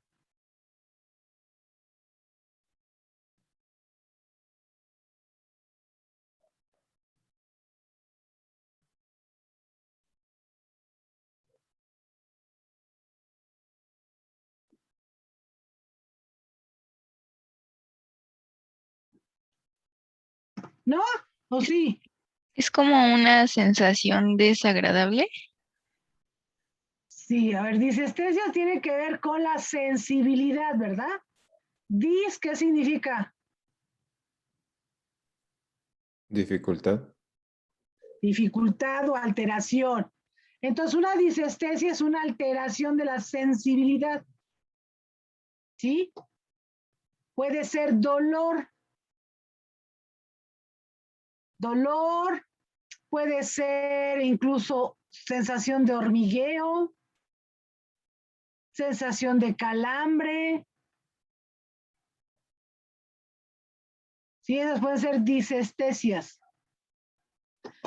El esquema de abajo a la izquierda es una zona también de compresiones, ya que el plexo descendió, pasó por abajo de los pectorales, aquí se ve, del pectoral, puede tener una compresión al repartirse en la axila. Entonces, cuando nosotros hacemos la abducción, que el brazo suba hasta arriba y además lo rotemos, aquí el plexo le damos una curva. Y esa curva hace que se estire y al estirarse despierta dolor o alteraciones de sensibilidad. ¿Sí? Fíjense, en el esquema de la derecha de arriba el hombro está alineado. Aquí está la cabeza y aquí está el brazo, alineado al tronco. Pero vean qué ocurre cuando yo subo el brazo. Aquí el brazo está arriba con maniobra de Adson. Entonces, aquí yo le doy una curva a la arteria y al nervio, a la arteria y a la vena. Y eso me ocasiona que, si yo hago la maniobra de Adson, puede ser que localice el pulso en esta posición, alineado. Localizo mi pulso radial, ahí está el pulso. Cuando yo voy elevando el brazo y lo voy rotando, resulta que el pulso se fue, ya no está. Y eso me dice que, ¿qué me dice? Que hay una, bueno, estamos ocluyendo la arteria subclavia, por eso no sentimos el pulso. Exacto, que al momento de elevar el brazo y rotarlo, la arteria se comprime y se pierde el pulso. Entonces algo está pasando allí que necesito. Entonces ahí es para distinguir entre que se comprima el plexo o que se comprime el vaso. Clínicamente podemos tener las alteraciones sensitivas y motoras iguales, ¿eh? Pero si tengo problema del plexo, no voy a tener problema con el pulso, o no tengo por qué tener problema con el pulso. Y al contrario, sí puedo tener problema con el nervio y además con el pulso. Por eso en la exploración, en la revisión, debemos de ser bien agudos en cómo exploramos. El paciente te tiene que dar todos los datos para determinar qué está pasando. Vean. Haces abducción del hombro o al brazo, lo despegas, lo puedes elevar un poco más, le puedes dar rotación y a darle extensión a la muñeca. Si tú con esa maniobra provocas que la mano se empiece a adormecer, que se llamaría que empiece a tener disestesias. El paciente te dice, se me está durmiendo la mano, ya no siento los dedos. O empiezo a sentir un calambre en el brazo. O calambre en la mano y se me está yendo hacia el brazo. Entonces, eso te está diciendo que el estiramiento que le estás dando al plexo braquial está provocando el dolor, lo que te puede hacer pensar que algo lo está comprimiendo. Entonces hay que buscar la causa, porque esta maniobra es específica para que tú determines que hay una alteración del plexo, pero no te dice exactamente en dónde está la compresión, si es que es compresión. ¿Sí? ¿Qué pasa con esta maniobra?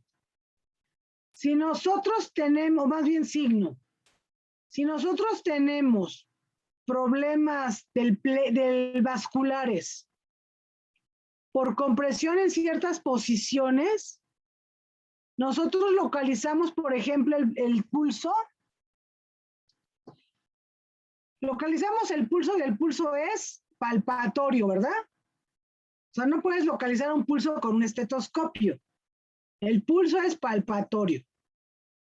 Si yo localizo algo con un estetoscopio, pueden ser los latidos del corazón o también los latidos de una arteria. Por ejemplo, esta del cuello, las carótidas. Si yo hago una maniobra en donde que provoque que el espacio por donde pasan las arterias se disminuya y el pulso disminuye o con un estetoscopio ya no escucho los latidos, eso me habla de que algo está comprimiendo y no me permite que la arteria tenga su flujo continuo. En algún momento de la posición, esta arteria se queda obstruida y entonces lo puedo determinar con eso. La realidad es que esa maniobra es como para que la vean porque existe, pero nosotros nos defendemos con esta. Con esta y con el pulso radial. ¿Sí? Esta resulta ser más complicada y sí, puede ser más específica. Que la compresión está aquí arriba. No está acá, ni está acá, está aquí. ¿Sí? Entonces, pudiera funcionar en caso de yo querer saber si el problema está aquí cerquita, en el cuello. ¿Sale? ¿Vamos bien? Sí, doctora. Sí, Sí, doctora. doctora. Sí, doctora. Ya se durmieron. Yo siento que ya se durmieron.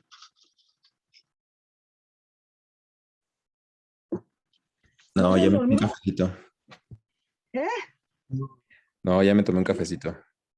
Ah, sí, yo también estoy tomando un café, oye, pero ya no sé si es para tener voz, porque se me está yendo. A ver, entonces,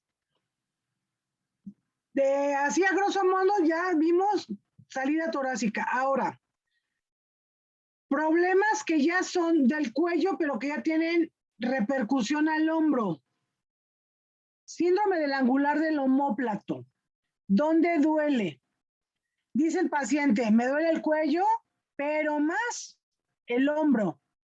Pero más que el hombro, aquí. Aquí. ¿Sí?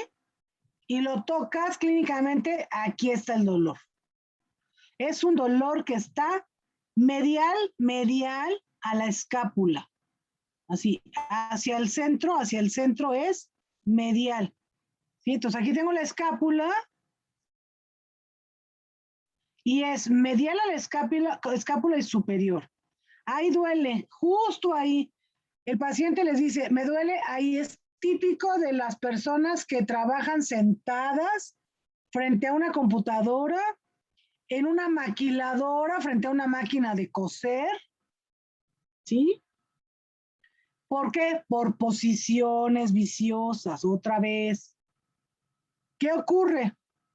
Se contractura el músculo y las raíces nerviosas se comprimen. Eso las inflama y generan el dolor. ¿Sí? Puede ocurrir, como dice aquí, después de una flexión, extensión brusca por un esguince, sí. Sí es cierto, pero lo más frecuente que hay es que ese dolor se dé por una posición viciosa. ¿Sí? Pues les duele aquí. Ahí. Allí les duele a los pacientes. Puede ser bilateral, pero lo más frecuente es que sea de un lado. De un lado, y ahí sí no tiene derecha e izquierda, dependiendo si es diestro o zurdo. No, más que nada tiene que ver con la posición. ¿Sí? ¿Y cómo lo tratamos? ¿Cómo se les ocurre? A ver, ya les dije por qué pasa. Ahora, ¿qué les dan? ¿Qué le hacen al paciente? Claro, quitarle la posición viciosa, eso es como lo principal, pero en la etapa aguda, Un relajante muscular. Le puedes dar un relajante muscular, ¿sí? ¿Qué más? Desinflamatorio. Un desinflamatorio, sí es cierto, está inflamado. ¿Qué más?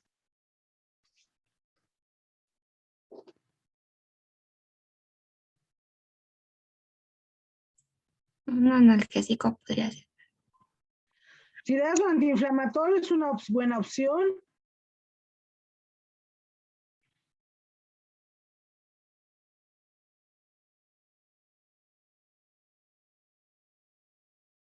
¿Y el nervio?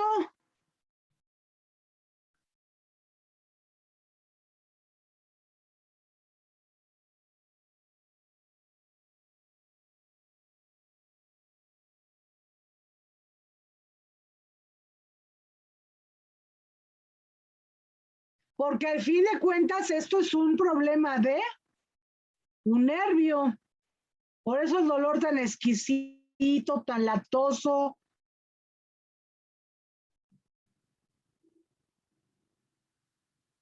Y también una de las opciones de tratamiento es que se infiltren con esteroide y gilocaína. Localizas bien el dolor y allí le picas.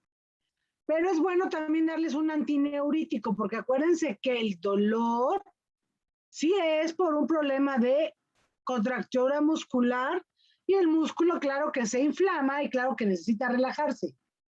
Pero también tienes un problema de neuritis y entonces le debemos dar también tratamiento al nervio.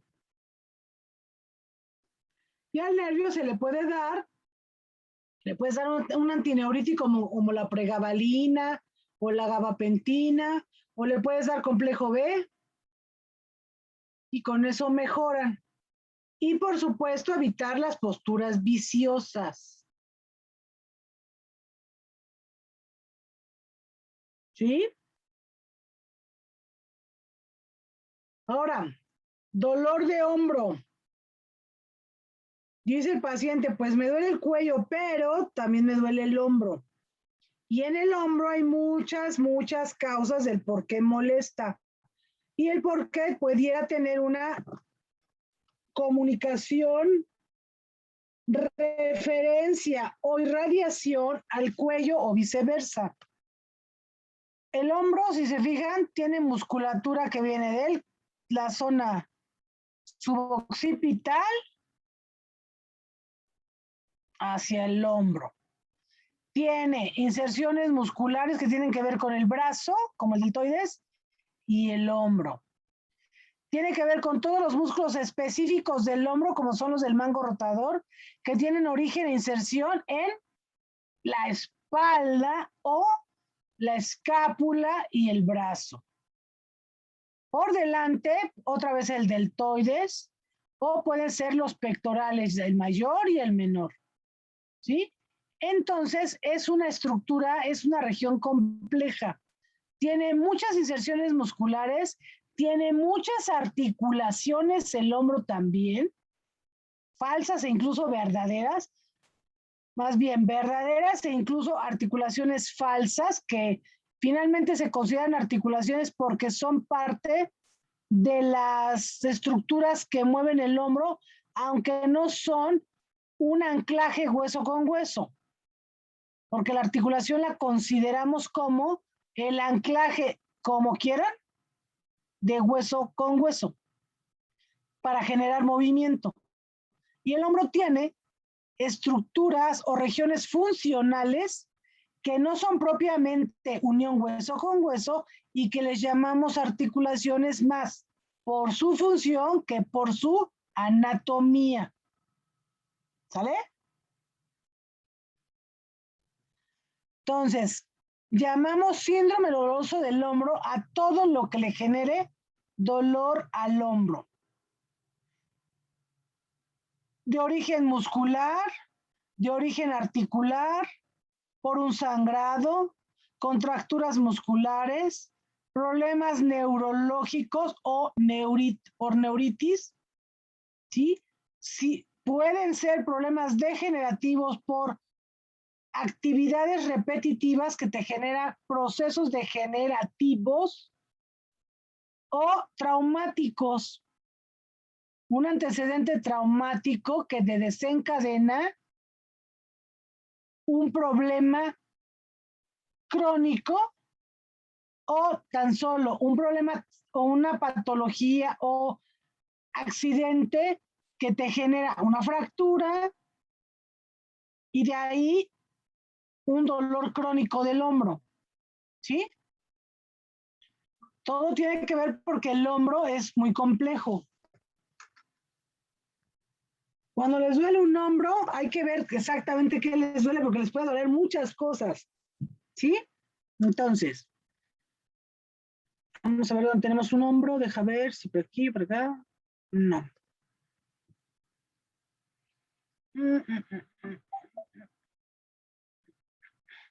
Bueno, les voy a explicar esto, pero necesito también darles imágenes. ¿Tienen su clase extra hoy otra? ¿Cómo se llama su clase opcional? La optativa. Optativa. Ah, digo, ¿esa optativa? ¿Todos tienen? O sea que sí necesitamos cerrar a las 9. Sí. Sí, la mayoría. Entonces fíjense lo que vamos a hacer. A ver.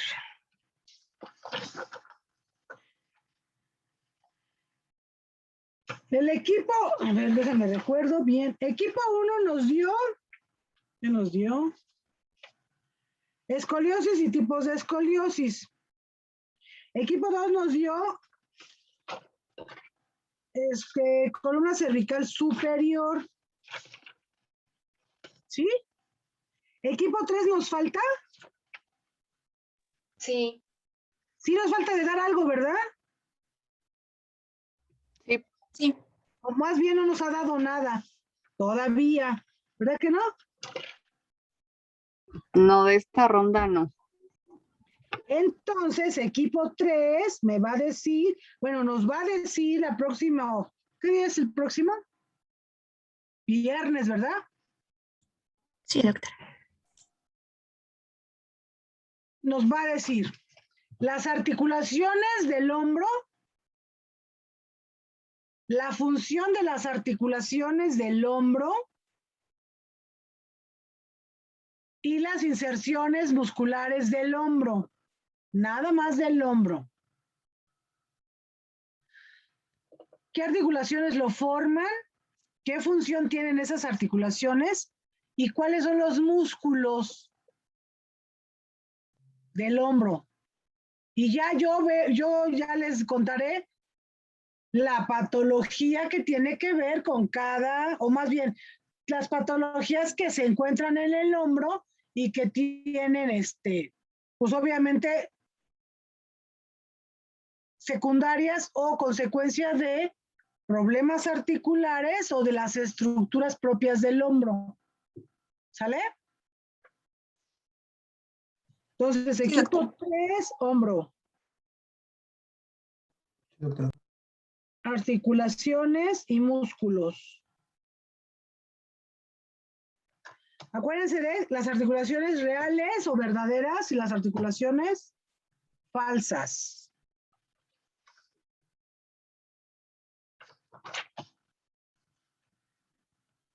¿Sí? A ver. Así, y ahorita rápido, en los 5 minutos que nos quedan, les voy a decir que cuando consideramos un hombro doloroso y un hombro o una zona exclusiva del hombro que duele. Nosotros como hombro consideramos la articulación específica esta. Esta que está muy deshecha aquí, a ver, déjame ver otra. Aquí. Aquí está cubierta de músculo, pero nosotros consideramos al hombro como la articulación glenohumeral. Esta está muy fea, pero ahí está. Esta también está fea. Es el hombro. El hombro tiene una articulación que es una articulación verdadera, que es la glenohumeral. La inserción de la glenoides con la cabeza humeral. Esta es una articulación que nos permite que el hombro flexione, extienda, tenga abducción, tenga aducción, tenga rotación lateral, rotación medial antepulsión y retropulsión y además circunducción. Y todo eso lo puede hacer, ¿por qué?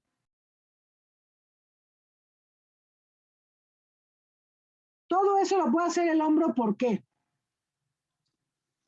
¿Qué tiene de particular? Por el tipo de articulación. Exacto. ¿Cómo es la articulación del hombro? Por la cabeza del húmero, que es el que va a permitir todos esos movimientos. ¿Y cómo se llama esa articulación?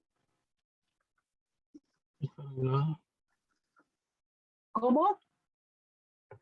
Esferoidal. Exacto. ¿O? Sinovial esferoidea. Pero ves que, bueno, sí es esferoidea, pero ¿qué otro nombre tiene? Sí es poliaxial porque así se mueve. Es una enartrosis. ¿Sí? Como la cadera. Entonces, por ese tipo de articulaciones que puede hacer todos esos movimientos que les cuento, ya el equipo 3 nos dirá qué músculos usamos para hacer todos esos movimientos. ¿Sale? Entonces, ¿qué pasa cuando esa articulación disminuye su espacio articular, pierde esa congruencia armónica de semicóncavo con convexo? Empieza a tener topes y en lugar de ser dos estructuras lisas, empiezan a ser irregulares. Entonces los movimientos empiezan a ser dolorosos. Si la cabeza humeral no es redonda como debe ser, empieza a perder esa esfericidad como aquí.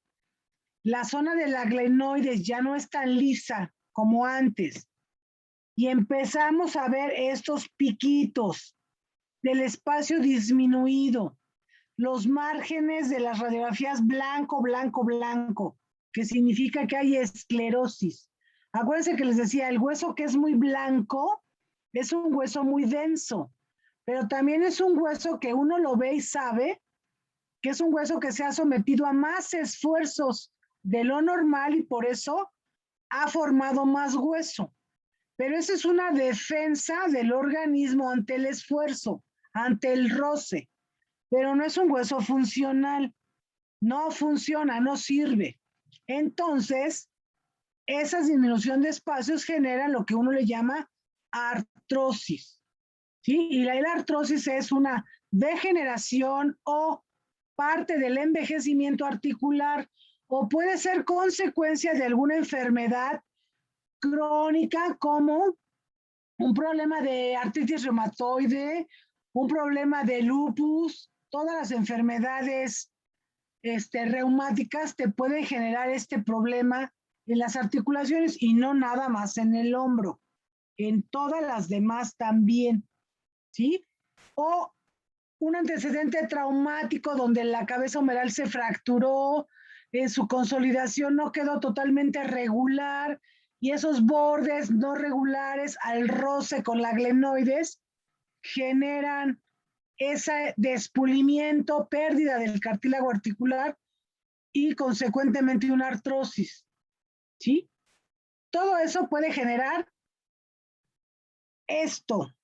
Y esto clínicamente se traduce ¿en qué? Díganme. Y ya nos vamos.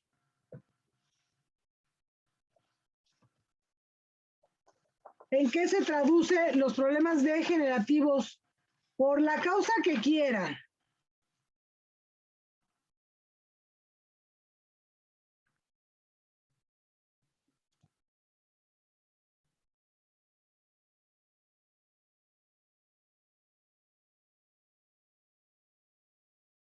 A ver, chicos, fácil, ¿en qué se traduce todo esto que les digo? Clínicamente, ¿en qué se traduce? ¿En dolor del hombro? Claro, pues en dolor. En dolor. Y si te duele, ¿qué más no haces? En limitación del movimiento. Exacto. Entonces, lo que quieras te va a generar dolor y ese dolor, limitación del movimiento. Y luego, ahora, ¿qué nos toca hacer? una buena exploración para saber de todas las estructuras que tiene el hombro que nos van a contar la próxima clase, qué es lo que nos guía o qué datos clínicos debemos encontrar para determinar qué es lo que realmente le duele al paciente. Porque el paciente te va a decir, me duele allí, y nomás no lo muevo, y me duele. Bueno, pero van a ver qué tan complejas son las estructuras como para necesitamos saber qué es lo que le duele, porque es lo que necesitamos tratar. Y si lo tenemos que operar, pues ¿de qué lo vamos a operar? ¿Sale? Listo. ¿Quién participó hoy? Viridiana. Viridiana. ¿Quién más? Valeria. Fernanda. Valeria. ¿Quién más? Fernanda. Fernanda. Ajá. Brandon. Valerie. Brandon. Valerie. Cintia. Cintia. Brenda. Brenda. Cristian. ¿Quién? ¿Cristian? Sí. ¿Sí? Sin Sí. pena, que participó, dígame que participó. ¿Quién más? Fernando. ¿Quién? Fernando. Fernando. Es que no te oigo. Jocelyn. Jocelyn. Ah, ya llegaste porque no habías llegado, ¿verdad? Déjate pongo acá. No, sí Jocelyn. estaba, pero me pasa lista con mi otro nombre. Gaby Ah, Ávila. tú espérate. No, pero alguien me faltó. Yo, doctora. Jessica. ¿Quién?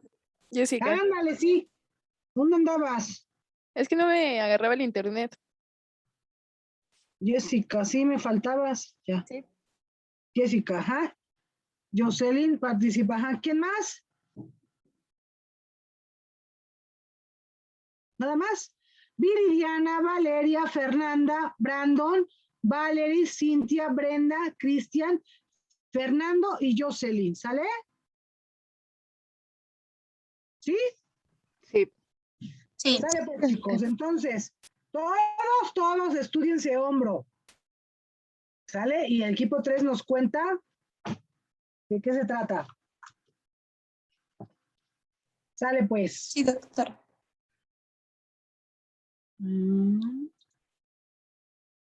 Cuídense mucho. Gracias, doctora. Hasta Hasta luego. luego, Gracias, doctora, igualmente. gracias. Gracias, Hasta igualmente. luego.